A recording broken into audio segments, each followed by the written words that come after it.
Welcome.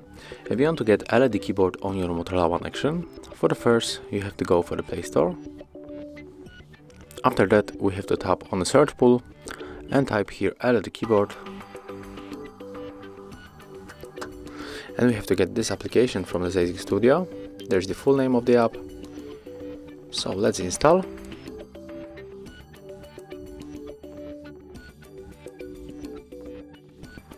Right now we can open.